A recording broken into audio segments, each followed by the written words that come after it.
Hello everyone, কেমন আছো সবাই? আশা করি অনেক ভালো আছো, আমিও ঠিক আছি। আর আজকে কিন্তু ব্লগটা বিকেল থেকে স্টার্ট করছি। আমি একটু শুয়েছিলাম, তো ঘুম থেকে উঠেছি, হাত মুখ ধুয়ে দেখো এখানে আমি ফল খাচ্ছি। আর ফল বলতে এটা কিন্তু ঠাকুরের প্রসাদ। তো অনেক রকমের ফলই রয়েছে। দেখো আমি তরমুজ খেতে ভালোবাসি বলে তরমুজটা খাচ্ছি। তারপর আজকে কিন্তু পাকা আমও খেলাম, তো এই বছরে প্রথম। আর এখন আমি ফল খেয়ে নিচ্ছি। তারপরে দেখো হাত মুখ ধুয়ে আবার একটু রেডি হয়ে নিয়েছি। রেডি আর সেরকম কিছু হয়নি, একটা সুতির ছাপা শাড়িই পরেছিলাম। আর দেখো নাইটিটা পরেছিলাম, যে ওটা চেঞ্জ করে নিলাম। আর এখন বলো তো কোথায় যাচ্ছি? তোমরা নিশ্চয়ই আগের ব্লগে দেখেছো যে তোমাদের সাথে আমি শেয়ার করেছিলাম যে তোমাদের দাদাভাইয়ের কাছে আমি খুব তাড়াতাড়ি যাচ্ছি। আজকে কিন্তু সেখানেই যাচ্ছি। আর তোমাদের দাদাভাই কিন্তু এখনও ডিউটি থেকে বাড়িতে ফেরেনি। ওর আজকে একটু লেট হবে বাড়ি ফিরতে, মানে সন্ধ্যের সময় হয়ে যাবে প্রায়। আর আমার মা কিন্তু আমাকে দিতে আসলো তোমাদের দাদাভাইয়ের বাড়িতে। তো দেখো আমরা কিন্তু টোটোতে করে চলে এসেছি। আর এই যে আমার মা এখানটায় রয়েছে। আর ঘরে চলে এসেছি দেখো, এই যে অনেক দিন বাদে। তো আমি শাড়িটা চেঞ্জ করে একটা নাইটি পরে নিয়েছি, ব্লাউজের উপর দিয়েই পরে নিয়েছি যদিও। তো পরে রাতের বেলা আবার চেঞ্জ করব, অন্য কিছু পরে নেব। তো সেই কারণে তারপরে গিয়ে চলো তোমাদের দাদাভাইয়ের জন্য ওয়েট করছিলাম অনেকক্ষণ ধরে, যে কখন ট্রেনটা ঢুকবে। আসলে স্টেশনের কাছেই তো বাড়ি, তো ট্রেন ঢুকলে আমি বুঝতেই পারবো। তো তোমার দাদাভাই তখনও আসেনি। আর দেখো বাড়ির কাছে ফুচকা এসেছিলো, তো আমি কিন্তু ফুচকা নিয়ে নিয়েছি, আমি খাবো আর তোমাদের দাদাভাইয়ের জন্য রেখে দেবো। তো এখানে দেখো আমি ফুচকা খেয়ে নিচ্ছিলাম। আর তোমাদের দাদাভাই কিন্তু ফুচকা খেতে ভীষণ ভালোবাসে। মানে সাধারণত কি হয়, মেয়েরা বেশি ফুচকা খেতে ভালোবাসে, কিন্তু আমার থেকে তোমাদের দাদাভাই বেশি ফুচকা খেতে ভালোবাসে। আমি বিয়ের আগে অতটাও ফুচকা ভালো খেতাম না, তো এখনও যদিও বা সেই রকম আমার অতটা মানে লোভ লাগে না দেখলে। তো ওর দেখা দেখি এখন আমিও খাই আর কি। আমি যদি না খাই তাহলে ও খাবে না, ওই কারণে। তো যাই হোক, দেখো আমি কিন্তু বসে বসে ফুচকা খাচ্ছিলাম, আর তোমাদের দাদাভাইয়ের জন্য আমি রেখে দিয়েছিলাম। আর তার মধ্যে কিন্তু আমি ওকে একবার কল করেছিলাম যে কোথায় আছে, আর দেখেও নিয়েছিলাম যে ফোনে ট্রেন কোথায় আছে, মানে সবসময় আগে চেক করে নিই। তো তারপরে দেখো এই যে তোমাদের দাদাভাই ফ্রেশ হয়ে কিন্তু রুমে চলে এসেছে। আর এই যে এখানে তো বেশি আর ভিডিও ক্লিপ তুলে নিয়ে আর সেদিন রাতে খাওয়া দাওয়া করে তারপরে শোবো। দেখো এই যে তোমার দাদাভাই এখানটায় একটু কাজ করছিল, আর আমি এখন চেঞ্জ করে নেব, তারপরে শোবো। তো যাই হোক, এটা হচ্ছে পরের দিনের সকালের ভিডিও ক্লিপ। ফ্রেশ হয়ে চলে এসেছিলাম, আর সকালে রোজকার মতন যে আমার ওষুধটা থাকে থাইরয়েডের, তো সেই ওষুধটা কিন্তু আমি খেয়ে নিচ্ছিলাম। আর সব থেকে মানে কষ্টের কাজ হচ্ছে এই ওষুধ খাওয়া।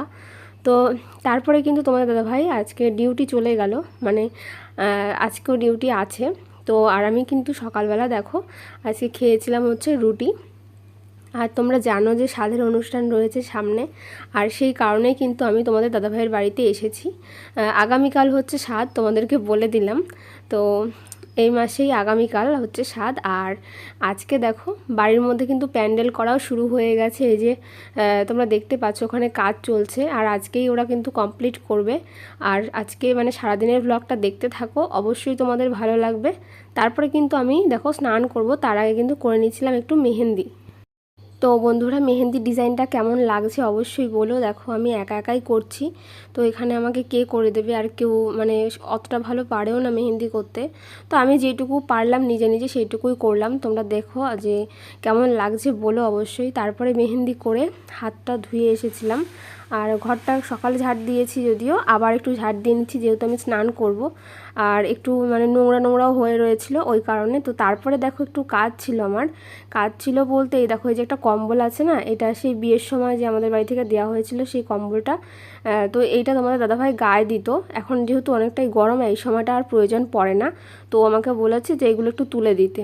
তো দেখো এগুলো সব খাটের মধ্যেই ঢুকিয়ে দিচ্ছি, যেগুলো মানে সব সময় ব্যবহারের জন্য আর কি লাগে না সেগুলো। তো কোথায় রাখবো, এমনি রাখলে তো ইঁদুরে যদি কেটে দেয় ধুলো পড়ে, ওই কারণে ট্রলি ব্যাগের মধ্যে ভরে রেখে দিয়েছি, আর এটার মধ্যে অন্য কিছু রেখে দিয়েছি। আর এই যে তোমরা ভাবছো হয়তো জুতোগুলো এখানটায় রাখছি, আসলে অনেক দিন আমি এখানে থাকবো না ওই কারণে। মানে আর বাইরে সমস্ত কিছু ভর্তি রয়েছে জিনিস, আমার রাখার মতো কিছু নেই, আর বাইরে কোথায় রাখবো। তো ওই কারণে আমি এখানটায় রেখে দিলাম একটা প্লাস্টিকের মধ্যে ভরে। তারপর এটা ছিল একটা মাদুর, সরি মাদুর না মানে শীতল বাটি, তো ওইটাও আমি এর মধ্যে ভরে রাখলাম যেহেতু ইঁদুর আছে ওই কারণে যদি কেটে দেয়। তারপরে কিন্তু একটা পার্সেল এসেছিলো, দেখো আমি স্নানের আগেই। আর পার্সেলটা হচ্ছে তোমাদের দাদা ভাইয়ের। তো আমি একটু চেক করে নিচ্ছিলাম, আমাকে বলেছে যে একটু খুলে দেখে নিতে।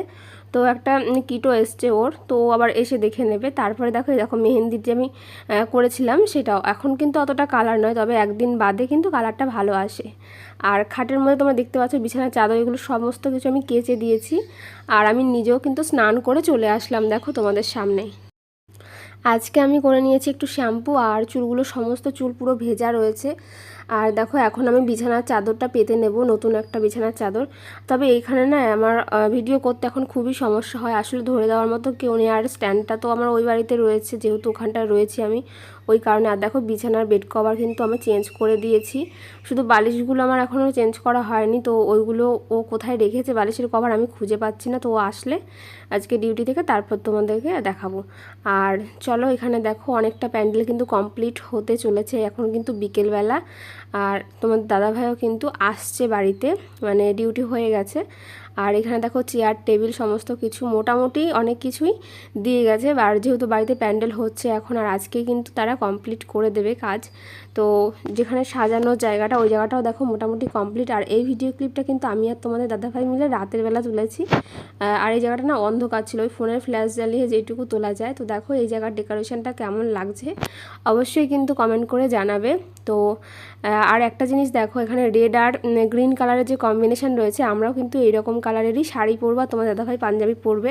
তোমরা তো দেখেছো আমাদের স্বাদের অনুষ্ঠানের জন্য কি ড্রেস কেনা হয়েছে, তো এরকমই। আর এখানে আমরা অনেকক্ষণ ছিলাম, আমি আর তোমাদের দাদাভাই দুজনে মিলে গল্প করছিলাম। তো দেখো কীরকম সাজানো হয়েছে বলে অবশ্যই কমেন্ট করে। আর এখানটা কিন্তু একটা সোফাও দিয়ে যাবে, তো ওটা কালকে সকালবেলা দেবে, যেহেতু কালকে রয়েছে অনুষ্ঠানটা। তো আর আজকে রাতের বেলা জানো তো এই সময়টা বিশাল মেঘ ডাকছিল, বিদ্যুৎ চমকাচ্ছিল, মনে হয় যেন ঝড় বৃষ্টি হবে। ঝড় বৃষ্টি হওয়ার কথাও ছিল, তো যাই হোক মানে ভগবান আর বৃষ্টিটা দেয়নি। আমরাও চাইছিলাম যেন বৃষ্টিটা না হয়, অনুষ্ঠানটা যেন ভালোভাবে কেটে যায়। যাই হোক তারপরে দেখো রাতে খাওয়া দাওয়া করেছিলাম, ঘরে এসেছিলাম। আর এই যে তোমাদের দাদাভাই এখানটা একটু গেম খেলছিল। তো তারপরে রাতের বেলা দুজনা খাওয়া দাওয়া করে শুয়ে পড়েছিলাম। আর তোমরা নেক্সট ব্লগটা কিন্তু অবশ্যই দেখো, কারণ নেক্সট ব্লগ আসছে আমার 7 মাসের স্বাদের অনুষ্ঠান কেমনভাবে কাটালাম সেটাই। আজকের ব্লগটা এখানেই শেষ করছি, চলো টাটা, আবার তোমাদের সাথে সামনের দিন দেখা হচ্ছে।